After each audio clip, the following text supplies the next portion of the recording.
Hi hello friends, welcome to DMS zone. நான் தான் உங்கள் சித்திக். இன்னைக்கு இந்த வீடியோவில் இந்த சீலிங் ஃபேனை சர்வீஸ் பண்ண போகிறோம். சவுண்டை மட்டும் கேளுங்க.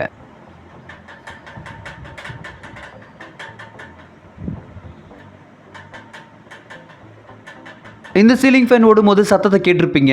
டிக் டிக் டிக் டிகி டிகி டிகி டிகின்னு வருது. இந்த சத்தம் கண்டினியூஸா வரல, அப்பப்போ வருது அப்படிங்கிற மாதிரி கஸ்டமர் நம்ம கையில சொல்லியிருந்தாங்க. ஸோ அதனால இந்த சீலிங் ஃபேனை கலட்டிட்டு சர்வீஸ் பண்ண போறோம். சீலிங்ல இருந்து இந்த ஃபேனை கட்டினதுக்கு அப்புறமா ஷேக் பண்ணி காட்டுறேன்.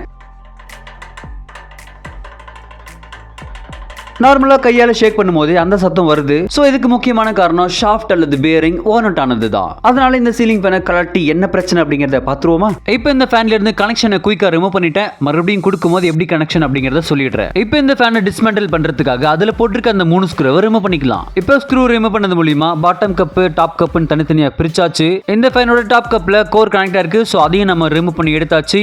இந்த வகை ஃபேனை பொறுத்த வரைக்கும் பேரிங்ல ஷாஃப்ட் ஃப்ரீயா உட்கார்ந்திருக்கும். சோ கஷ்டப்பட்டு தட்டி கழட்டணும் அப்படிங்கிற அவசியம் கிடையாது. சோ ஈஸியா நமக்கு கோர் வந்துருச்சு. இப்போ இந்த கோர்ல இருக்கக்கூடிய ஷாஃப்ட் பாருங்க, கொஞ்சமா தேஞ்சு போயிருக்கு. நகத்தால தேய்க்கும் போது லைட்டா ஃபீல் ஆகுது. அதன் காரணமா பேரிங்ல கரெக்டான பொசிஷன்ல இல்லாம அப்பப்ப ஷேக் ஆகிட்டு சத்தத்தை எழுப்புது. இந்த டாப் கப்ல இருக்கக்கூடிய பேரிங் பொறுத்த வரைக்கும் எந்த பிரச்சனையும் கிடையாது. அதே போல பாட்டம் கப்ல இருக்கக்கூடிய பேரிங்லும் எந்த விதமான பிரச்சனையும் கிடையாது. இந்த டிக் டிக் சத்தத்தை பொறுத்த வரைக்கும் ஷாஃப்ட்ல கொஞ்சமா தேஞ்சிருக்கு இல்லையா, அதுதான் காரணம். இப்போ நம்ம ஷாஃப்ட் மட்டும் சரி பண்ண போறோம். அதுக்கு முன்னாடி எனக்கு ஒரு சந்தேகம். இந்த பூச்சிங்க எல்லாம் எப்படி ஃபேனுக்குள்ள போய் உட்கார்ந்திருக்கு?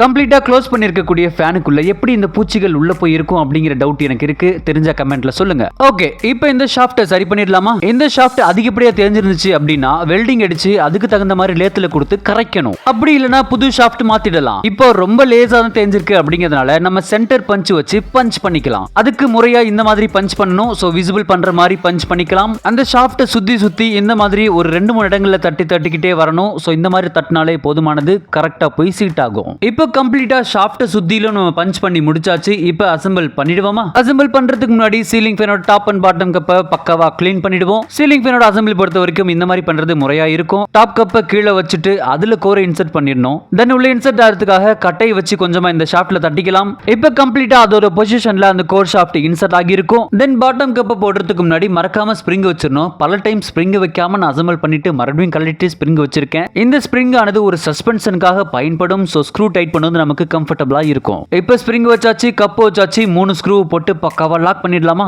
இப்போ 3 ஸ்க்ரூவையும் ஃபுல் டைட் வச்சதுக்கு அப்புறமா ஃபேனை சுத்தி பார்க்குற எந்த விதமான சத்தமும் இல்ல. அதே போல ஷாஃப்ட்டையும் ஷேக் பண்ணி பார்க்குற எந்த விதமான நாய்ஸும் நமக்கு கேட்கல.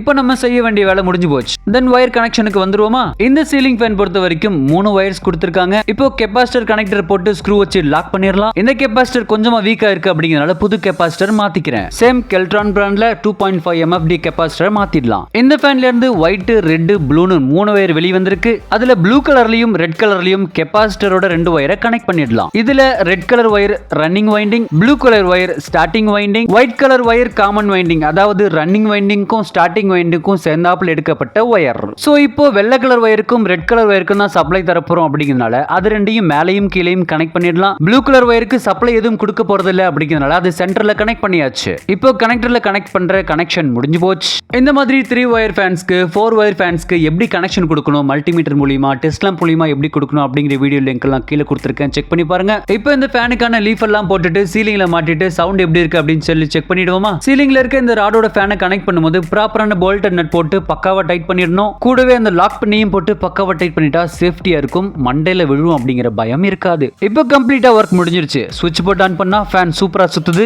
எந்த ஒரு நாய்ஸும் இல்லாம.